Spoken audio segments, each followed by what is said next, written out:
The vanished went on existing in the place of disappearance. If I vanished myself someday, this would doubtless be the case, I thought. When I pictured myself vanishing, I went on existing without a break, just in a different territory, within a different state of being, within an unknown reality. And so there was no question that a person dubbed vanished had to be thought of as extraordinary, had to be thought of as a better, lost self. Indeed, this term was a special title, reason enough for renown. To be a vanished man was to be a legend, to have survived battles that only shadows knew about, transformed into an idea borne onward, which crossed the land like a shadow severed from him who had cast it.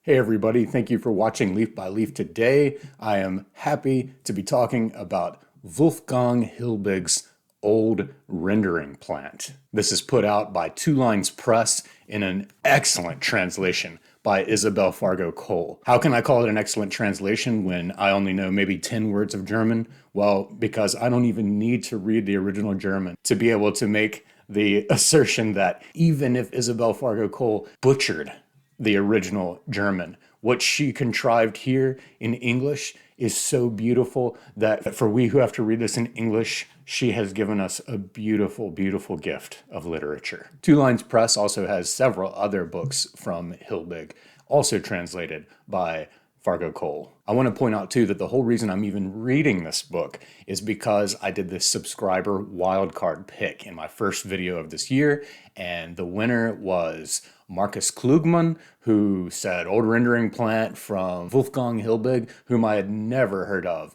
But just like last year when someone came in and recommended Bohumil Horribal's Too Loud a Solitude, and I sat and read it in one rapturous frenzy and then immediately reread it, I did the same thing with this powerful, moving work by Hilbig. I read this in a single Friday evening. It's about 110 pages, and I went to bed. It followed me into my dreams, and then when I woke up that Saturday, I read it again. And now it's that same Saturday afternoon, hence the sunlight's a little brighter than my typical videos. I don't normally shoot on a Saturday, but I'm just so excited to talk about this book. So thank you so much, Marcus Klugman, for this excellent, excellent, excellent subscriber wildcard pick. What this is about is a man's reflection back on these moments in his childhood that sort of revolve around this old rendering plant, hence the title.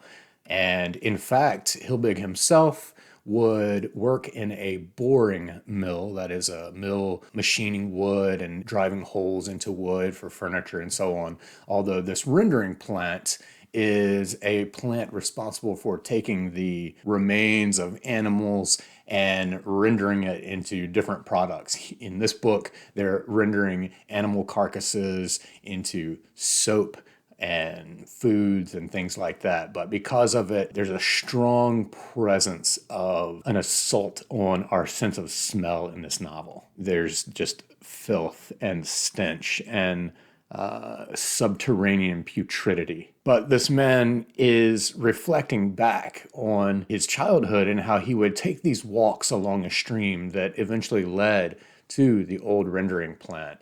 And he's remembering things such as names of missing persons that came up in the news and on the radio of the day. Hilbig, who was born in 1941, would lose his father in Stalingrad in 42 and never hear from him again. So you can tell that there's a deeply personal element involved in this work. So we've got a single narrator, and the style and tone, the voice that we get is this cross-hatching of childhood recollection and dreams, memories, adult pensiveness, and reminiscence.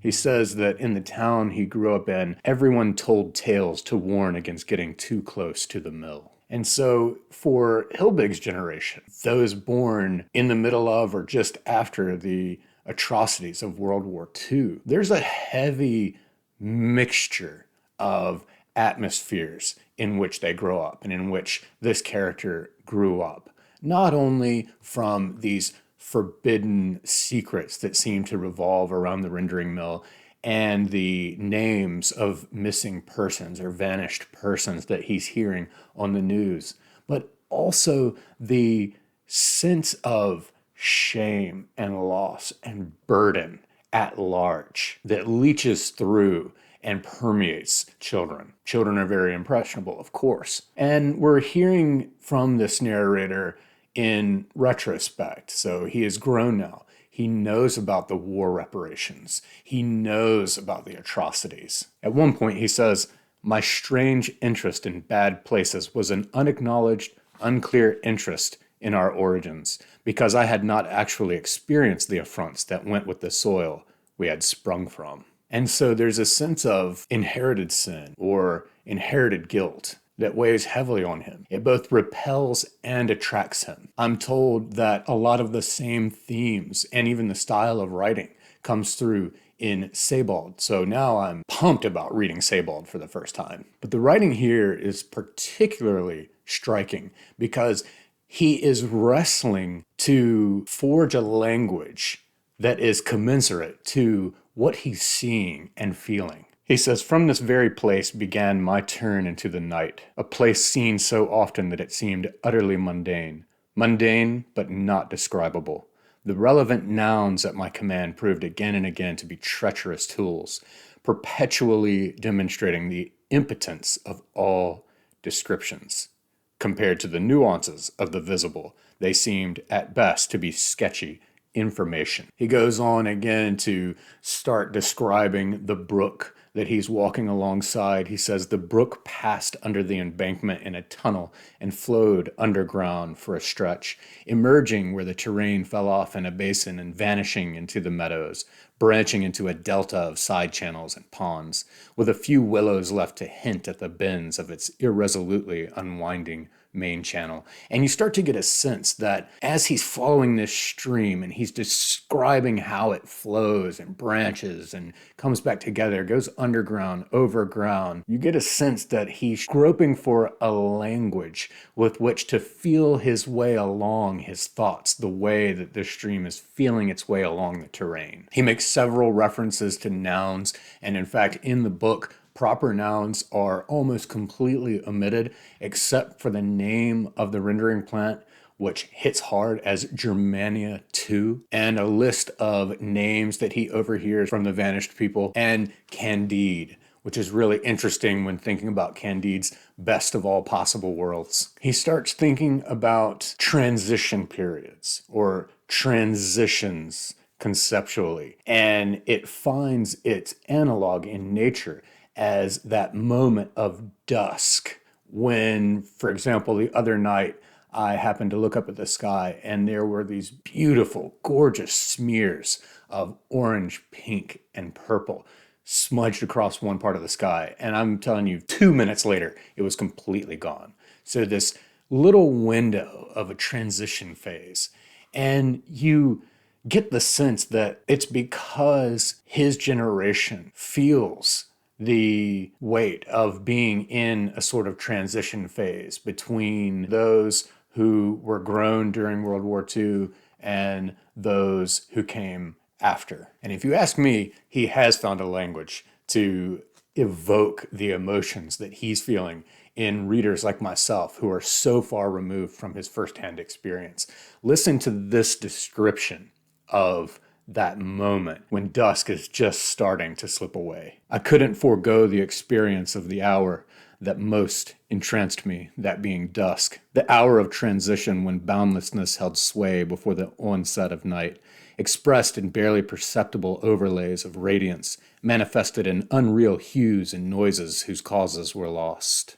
Listen, you hear all that sibilance. "In smells released by changing temperatures, from fissures and shifts in the crusts that seem to seal off the visible surfaces. I couldn't bear to miss the hour when unknown life, rumored to be dead, crept out under the shelter of the shadows, crept out in the hour of the shadows that wandered across the world to obscure it from the eye, in the hour of the obscuring shadows that hid in the grave of the night, in the hour when the vanished began their day, in the hour when I became invisible, guided only by sense, whose signals no longer brushed my brain, but coursed from my senses straight to my limbs. At that half-time when I learned to express myself in whispers, to think with the dead and the banished, with unsubstantial things, with soils, with stones and rivers, with the speechless, soundless animal beings hostile to humanity. It was the hour when some dark utterance waxed within me, needing no words, no names, no logical thoughts. A language in which the nouns lost their meaning. The language of an awareness that responded only to wordless, fleeting moments made from the nameless sensations of the breath that quickened my blood or made it pulse more strongly, and slowed my stride or lent it lightness, so that it seemed to vault over imperceptible shifts in the air or sink through sloping zones of warmth hidden by the haze of the discoloring plain. Far more than that, this language was an instinctual response to toppled boundaries, an unthinking grasp of light and dark, a capricious certainty in the soles of my feet when venturing one delicate step from the certain to the uncertain. That passage, along with many, many others that are to follow, left me breathless. And so as he's gone from his present in adulthood, and he's retracing steps from his childhood along this stream and thinking about the old rendering plant, he goes from the now, his adulthood, to that transition phase, to thinking about the workers in that rendering plant, many of whom apparently were holdouts who didn't get court-martialed or brought into the Nuremberg trials or exiled somewhere else. They had a lot of secrets, a lot of pain, and many of them sought the rendering plant as a place to hide, lending even more to the aura of mystery and forbiddenness around the area. He's seeing all these vestiges on the property around the old rendering plant where you can tell that it was used during the war to ship out coal. And in conjunction with the war reparations, we get this passage. The last tons of coal had been loaded, transported away from Germania 2, which was the proper name of the rendering plant, transported away from Germania 2 as reparations, bartered away down the ramps of world history in endlessly trundling shipments toward other territories, leaving behind an empty land. No one knew what fuel heated the empty land's trickling air once the black depths beneath the clods were empty, believed, depleted. You can feel so palpably the struggle between German identity, national identity, and woeful historical associations therein. Our narrator says, "There was an array of extinguished nouns I sought to bring to life with attributes. I sought to imbue their awful aridity with color. But now I was staring at a parade of masks, at the painted faces of corpses." It's almost as if he's saying, for me to try and establish and assert my national identity, am I just putting lipstick on a pig? You keep waiting for him to finally just say, I didn't have anything to do with those things. I was a child, but he never does. In fact, what happens is he gets infatuated with the workers at the old rendering plant. And we're taught a lesson once again in this book that you will slowly become that which you obsess over. This is one of those very special little books where in a mere 100 pages, we have everything that you could want in a book. We have a powerful story, though told at a distance, literally and figuratively. We have the eternal struggle to find and be rooted in an identity with which we're satisfied and at peace. We have gorgeous, gorgeous sentences, gorgeous sprawling paragraphs. Actually, it really is the whole book. The first few pages I thought, oh yeah, this is nice. I like this writing. And then about page 25, Hilbig takes flight and he does not stop ascending all the way through. And the very last couple of pages, that's when his love of James Joyce, his clear love of James Joyce, kicks in and raises it to a whole other pitch. Old rendering plant, starry-studded river round. Old rendery beneath the roofs of baffled thoughts. Baffled clatter of old proved thoughts. Old pretendery. Thoughts thought by night, star-studded. Old clattery, the constellations covered. and clouds, old noise, smoke brain behind the cloud brow, windy roof of cloud racks covering the stars. But below in the fish's winding light, the star script, winding, falling, fallen churring from the air. Past the corners of close huddled houses, past streets falling faster, vanished in the light divested river, in the sunken river, cloud roofed, fading with these waters into the night of the coal, inscribing the night of the coal with these waters, invisible and whispering, churring in the murkiness, knowing with the waters, fleeing like the starry studded taurine river, surging under the roof of the murky cloud cover, flowing far afield. Flowing far into the field, sinking, shrinking, old, remembering.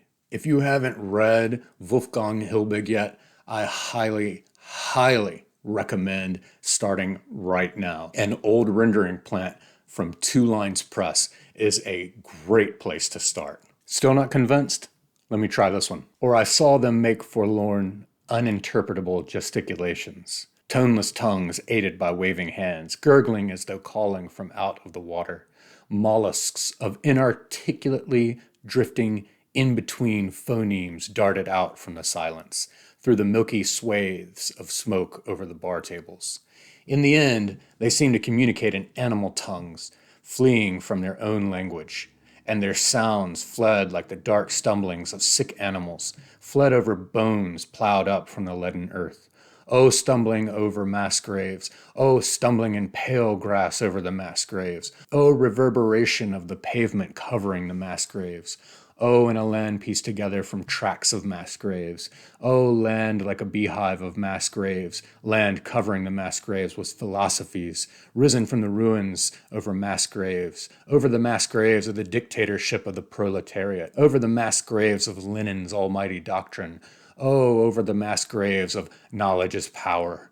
Oh, over the dark, unutterable knowledge of all. Oh, over the grave of the knowledge of the masses, dark stumbling of words and dark fall of dead vowels snatched like stones from their throats, and snatched from the smoke of the earth, vowel skulls, consonant bones, carpus consonants, pelvis vowels, knuckle punctuation, organic multiplications, inorganically transmuted when the headings were underlined.